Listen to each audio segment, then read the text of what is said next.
22 patients na meron nagkaroon sa Apollo. Kaya pay na 10 nagkaroon sa kapatid na transplant. Nagkaroon yung liver transplant sa Yung purpose natin, ba't nandito tayo ngayon? So, we want to give back kay Yorme kung paano kami nag-follow up dito, paano kami nagpasa ng mga requirements, pabalik-balik. Gusto din namin magpabalik-balik para magpasalamat kay Yorme sa taong Maynila, sa mga taxpayers ng Manila, sa mga business owners, companies, and sa lahat po ng bumubuo ng staff ni Yorme. Gusto namin magpasalamat. Ayaw kasi namin na after tulungan, biglang wala na. So we want to give back. And we will really appreciate and we will give effort para makatulong kung paano kami, ma-share man lang namin kung paano yung naging step-by-step process namin. Yes, experience. That time, sir, hindi pa kayo nag-face-to-face ni Yorme? Hindi pa po namin siya So, first time po ito? Yes. Good luck, sir. Thank you so much po sa paunlak ng aming interview. KTV Pilipinas. Hi sa lahat ng bumubuo at miyembro ng God First Vloggers. Maraming salamat sa inyo sa patuloy niyong pagsuporta sa akin. Huwag kayong mag-alala. Ingat! God first! So yun mga kabayan, at nandito na naman po tayo sa ating pinakamamahal na bulwagan na sabi ng ating Yorme Isko ay palengke. Dahil pagmamayari daw natin di umano ang opisina na to, mga kababayan ko, at nandito na po tayo para i-witness ang isang programa ngayong tanghali. And we're hoping na makakuha tayo ng mga interviews, mga kababayan. Standby lang po kayo dyan dahil kasama po natin ngayon dito itong mga pasyente na ipinadala ng ating Yorme Isko sa India. Ayan.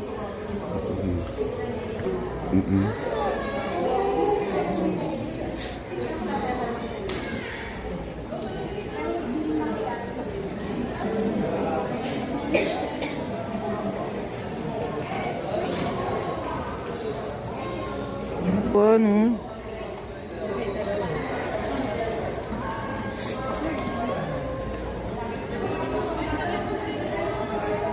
Ang lalakas na nila. Ito na yung galing na opera ng Survivor na. survivor na. Oo. Presentation lang. Yeah.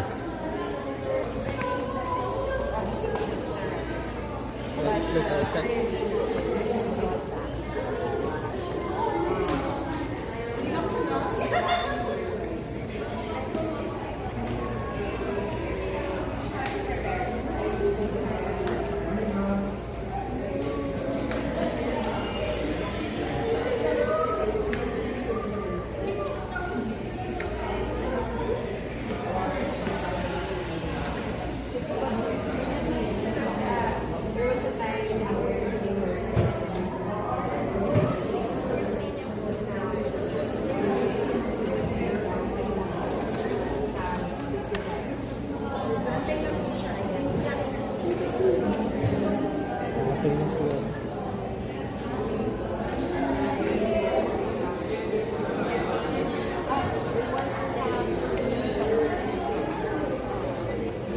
Dumating na rin si Director Biyahe, mga kababayan. Director, good morning po.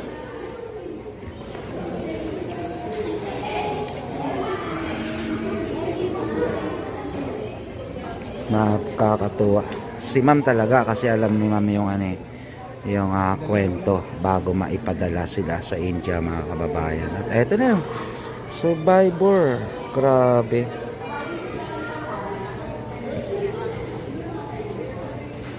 Grabe. Ma'am, ano po yung pakiramdam? Siyempre masayang-masaya. Oo, kasi talagang sobrang saya na. kayo po ay nakasubaybay din po na isa sa nakasubaybay din po no bago sila pumuntang India, tama po ba?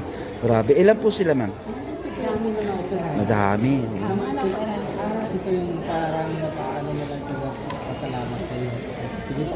Thank you, ma'am. Okay, so good morning po. Kami po isa sa mga tagapagbalita ni Yorme Isko. Ngayon po, sir, nabalitaan po namin na nakabalik na po kayo. And kukumustahin po namin, sir. Siyempre, babalitaan mo na rin po kami tungkol po sa experience po natin, sir. Ayun po, so kababalik lang namin from India. It was a very successful liver transplant surgery for my daughter. She just turned 1 year old, and with the help of Yorme and the taxpayers of Manila, very much appreciated and thankful sa lahat ng tumulong sa anak ko. And then at the same time kay Yorme na nag-utilize ang funds ng Manila, sobrang thank you. Sa experience, we always prayed na maging successful yung surgery, and right after surgery, ano yung mga mangyayari sa mga lab tests. Yun, we always pray na maging okay si baby. And also, at the same time, ayun nga, na-appreciate namin na ang daming batang tinutulungan ni Yorme. Imagine 20 children yung mabubuhay, may extend yung life, magkakaroon ng chance na mabuhay dahil sa ginagawa ni Yorme. And isa sa nag-benefit is yung anak ko. Kaya so, sobrang thankful kami sa taxpayers ng Manila, sa lahat, sa mga from staff, hanggang kay Yorme, sobrang thankful po kami. And syempre, nagpapasalamat din kami sa Diyos kasi nga, ayan, na-extend yung buhay ng anak namin. Maraming salamat. Sir, pwede po ba maikwento nyo kahit konti lang yung experience nyo before nung hindi nyo pa namimit si Yorme with regards dito sa na-encounter natin na family problem? Yes, so as we all know, yung liver transplant sa India is very expensive. Wala kaming maisip na paraan para mabuo yung funds para sa transplant. What the government offered is GL, but within national lang siya. Hindi included yung overseas confinement or surgery. So sobrang nag-struggle kami. We almost lost hope na mabuo yung funds kasi nga that's 3 million. Wala kami nun. And siguro makakabuo man kami pero wala na yung baby namin. Kaya nung nabalitaan namin na may tinulungan si Yorme na family na alam Parang kaparehas. yes, same diagnosis sa baby namin. Sabi namin, why don't we try? Kasi hindi po talaga kami taga Maynila. Aha. Pero ako po ay pinanganak sa Pandakan. Opo. Andito po yung mga relatives namin, gano'n. So why don't we try? So tinaray namin siya. Punta kami dito, pasa na requirements, and all. Yeah, in-assess kami nila, Ma'am Bev. Sobrang babait ng mga staff dito. From security, papunta dito, sobrang babait. Wala kami masabi. Full accommodation talaga. Even though alam nila na hindi kami from Manila. Residents ng Manila. Yes. So ayun, in-assess nila kami, lahat ng requirements. And then, that time, paalis na kami pa India. Kala namin, wala na yung application namin. And then, ayun, very much thankful kami kay Ms. Weng. How long yung process ng ang tawag nito, pag-accept nila sa inyo, sir, since nung nagpasa kayo ng requirements kay La Yorme? We started first week of November last year. And then ipasa kami ng requirements. And siguro it took at least a month or less than a month pa. Kasi, yes po. Wow, ang bilis. Sobrang bilis kasi we departed papuntang India December 7. So that's almost a month lang. So kung may pondo pala ang Maynila, hindi na aabot ng ganong katagal. Absolutely. I think. Actually, nabigyan kami ng grant ni Yorme, nasa India na kami. They are very much thankful. Okay. Yes. Even if wala kami dito, alam niya nasa India na kami. Hindi matutuloy yung So operation. ibig sabihin nasa India na kayo, hindi pa approve yung papers nyo kay Yorme. So nung nalaman nyo, sir, nasa India na kayo that time? Yes po, nag-work up na kami as donor and recipient. So parang hindi matutuloy kasi yung surgery without the funds eh. Ano yung pakiramdam nung nalaman nyo, sir, nakasama na po kayo dun sa sponsor ng Lungsod ng Maynila? Since nasa India na kayo that Hindi kami time? makapaniwala, sir. Tumawag si Ma'am Weng, parang sabi niya, nag-grant na kayo. Wow. And this is the amount. And then napanood namin yung live na inabot sa mother ko yung mismong receipt. Sabi namin, wow, praise God. Sabi namin, ang dasal namin lagi, Lord, hipuin niyo po yung mga taxpayer ng Manila and si Yorme na mag-grant man lang. Yes. Kahit yung mismong sakto lang. Pero sabi nga ng Panginoon, pag nagbigay ang Panginoon, siklik nagliga ito maapaw. Kaya more than enough yung binigay. More than enough yung binigay sa amin. Sobrang nakatulog na kami ng maayos. Kasi talagang every night, ano ba, may operahan ba tayo o hindi? Parang ganun yung tumatakbo sa isip namin. And then nung nag-run siya, yun. Wow. Yes, And now, sir, ano po yung purpose natin? Ba't nandito tayo ngayon? So, we want to give back kay Yorme kung paano kami nag-follow up dito, paano kami nagpasa ng mga requirements, pabalik-balik. Gusto din namin magpabalik-balik para magpasalamat kay Yorme sa taong Maynila, sa mga taxpayers ng Manila, sa mga business owners, companies, and sa lahat po ng bumubuo ng staff ni Yorme. Gusto namin magpasalamat. Ayaw kasi namin na after tulungan, biglang Yes. wala na. So we want to give back. And we will really appreciate and we will give effort para makatulong kung paano kami, ma-share man lang namin kung paano yung naging step by step process namin. Yes, Oo. experience. Yes. That time, sir, hindi pa kayo nag face to face ni Yorme. Hindi pa po namin siya So, nakaka-face. first time po ito. Yes. Good luck, sir. Thank you so much Thank po you, sa thank you. paunlak ng aming interview. Opo. KTV Pilipinas, Liwanag ng Maynila, James Caroet TV. Opo. Thank you so much, sir. Thank you so Mabuhay. much. God bless. Congrats. God bless po. I love you, sir.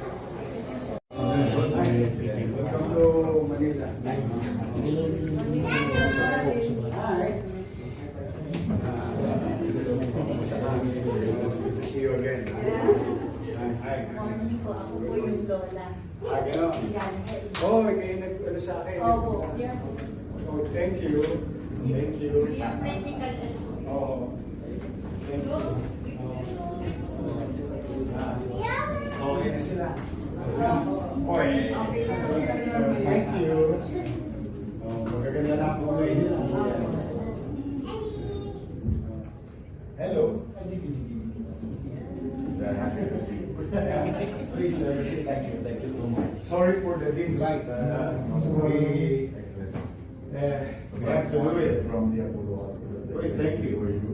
And this is my colleagues. So you went all the way from India to Yes. visit us? The dim light is trying to cut as many as we can, as much as possible. Yes, I think it's better. Because of the challenges in the Middle East. Even the India is also facing the same challenges right now with the equipment. Many restaurants as well. You just sent big bunch to Yes. India last week Yes. to Apollo and your other institution, Max. Max Hospital. Yes. They went here Yes. a few days ago. We saw your pictures on Facebook, and we would like to thank you for the thing you are doing for the Philippines, and we are very happy that they are getting their treatment on time, and you can see the happy faces. Thank you to Jesus. Thanks. And thanks to the taxpayers of the city of That's good. But Jesus come with the face of someone in the life of these kids. I'm just happy for them, especially the parents. Especially nowadays, our time. But I think yesterday, I really feel sad. There are two twins going to be operated here in one of the private hospitals. They are from overseas. The challenge is that the piece that is going to be utilized from the mother is good only for one. But I already said that if you find somebody who's willing, Yes. don't worry about the money. What matters most is that at least I can walk around the city and raise our taxpayer. Thank you to Jesus. Tell them that they have 6 lives. That's good. And whenever they are coming to Apollo Hospital, they are just thankful to you. And they are saying that it is from the government of Philippines who is supporting them. And it is from the mayor's side. They have come to Apollo Hospital. I'm just a bridge from the taxpayer to the one who's seeking help. Tulay lang ako. So I always tell them when they get their checks, now you it's time for you to pray because the rest is in the hands of the Lord. That's The doctors will do their part, government did their part, you as a parent did your part, and we do the best and we leave God the rest. And I'm happy that most kids survive. yes. New life. So just like you have been doing, so we have done the 200 transplant of Philippines and Philippines baby. And soon we are just arranging one get together with all these 200 families, and our success rate is near about 98.9%. Wow. Yes. We'll send you more when they come here. So Dr. Anupam Sibal is the one who comes first in 2017 and at the gastroenterologist here. The first baby was Jermaine who came in 2017. She's the mother of the first baby went to Apollo. yes. And after that the things started in 2017 and we are in 200 transplants. Even when I was vice mayor then, when I was vice mayor, I tried to pool some resources. Every other month. 2015. Yes. We've been doing this for quite some time. This time, thanks to the people of Manila, making me a mayor, I have more resources. While it is limited, but I have priorities. I prioritize government expenses programs focused on MBN, minimum basic needs, housing, education, healthcare, and jobs. That's how I go about it. Basic needs. Yeah, you have all that. I'm just happy. Just wanted to update you that we were, apart from liver transplant, we have one payment to pay for the This is also funded by the yes. So that Bone transplant. Bone marrow. marrow. One bone marrow. Yes. Mayor. that's also done. The Yes. baby is It's perfectly starting. fine. That's Wow. And the baby have to be staying in India for another 2 months and after that. I don't know if you're familiar, but a few days ago I read the news that China came up with a medicine for type 2 diabetes. It is still in the yes. I hope because I have a lot of, regularly I have dialysis patient. I think we have the biggest already in terms of number of units next to the national government. Dialysis centers in Manila, run by the city government. And if there will be medicine, I will buy the medicine. So that they will stop doing dialysis. If there will be a cure, I don't mind. If India will find a cure, I'll buy from you. I really don't mind spending millions just to survive a life.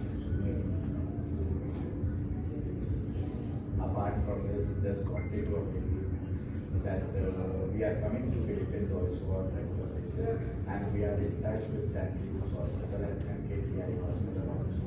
We already gave them a message so that we wanted to bring your doctors. No, do it for transplant here. Try UPPJ. It's, during my first term as mayor, Yes. I celebrated my birthday with fundraising. I raised about 32 million pesos and donated everything to PGH. And after 3 years, last November, they had successfully operated biliary atresia. One kid. Maybe you can help them with some partnership with them. They have a very good facility. Right now. So now, We can take care. they bought all the machines from the funds and let they operated one. So he's 9 or 11 years old. And he survived. He's successful. So now it's not impossible. The only thing that challenges the parents is the money. Yes. What matter most is that 98%. They will serve. That's a very good number. Yes. So because transplant is a life-threatening procedure. At that rate, really excited for the parents especially. Our surgeon will be coming tomorrow just to meet the families. So we don't call the families over India again just to save their money. We don't do OPD, we don't do anything. We just meet the parents. Parents say we are fine, okay, that's fine. So tomorrow he's coming. He will just see the family that everyone is doing good. He is meeting for all families tomorrow.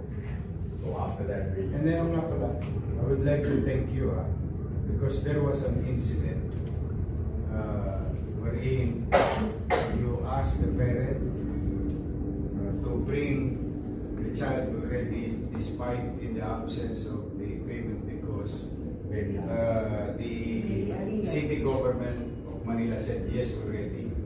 So you have the trust on us. no? it's baby Aya. Baby Aliyah. Wala pang bayad, binabiyahe nila. Parang The other. Patient came in an emergency. The doctor took the patient straight away to see.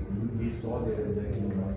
He said, I'm taking him directly to the operation theater. He did not wait for a single minute to check whether the money is there or not. After the operation, he called me whether the finance is cleared. I said, no, finance was not clear.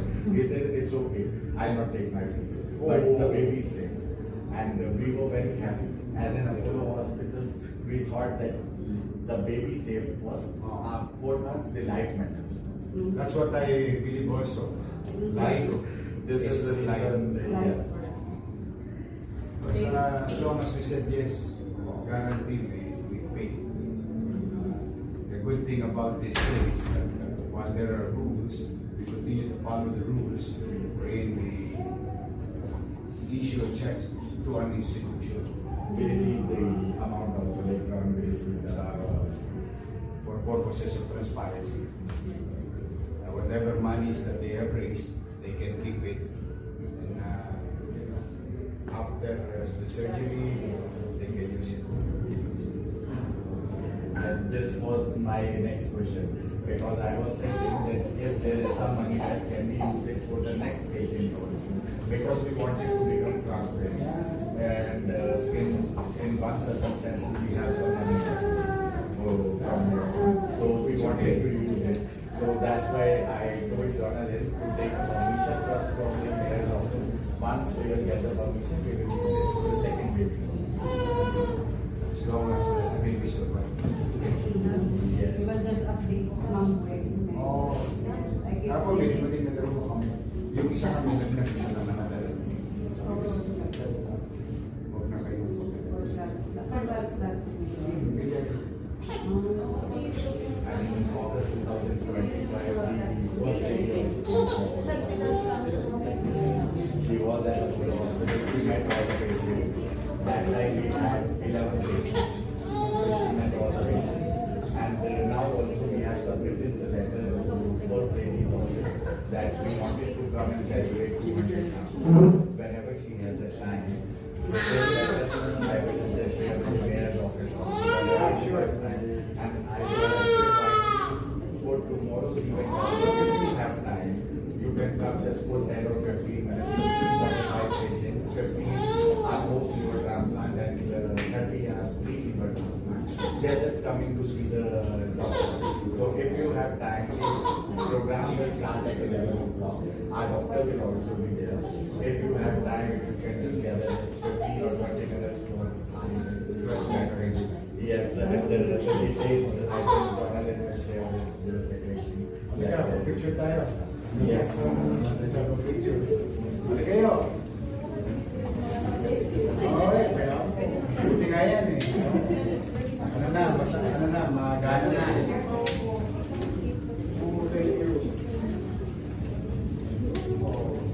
Oh, I was vice mayor.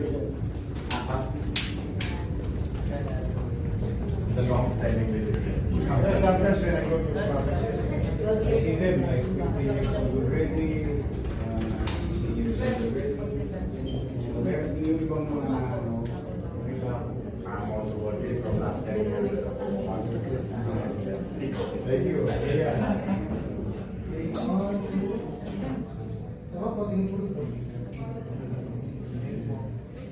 Okay, thank you. Thank you. So, thank you. 22 patients na meron nagkasulipan sa Apollo. Kaya na-change natin. 10 nandun sa kapatid na transplant. Tatlo yung liver transplant. 10 at 6. Nandun pa sila state for the schedule. Talaga. And then, ang perfect player, hindi pa is not or next is Sa Max din, marami. Opo. Ano sila eh, halin-halin silang dalawa eh. Max and Apollo. Good. Oh. Parang, sabi ko. Oh.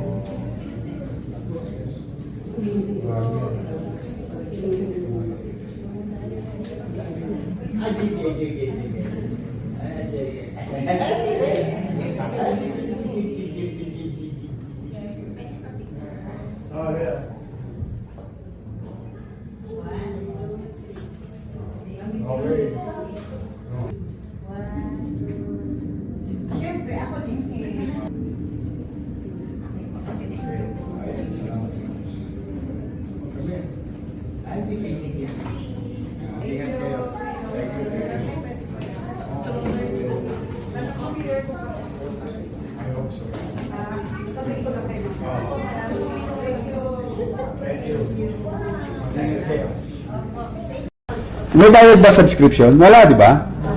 Click the button, subscribe, then click all.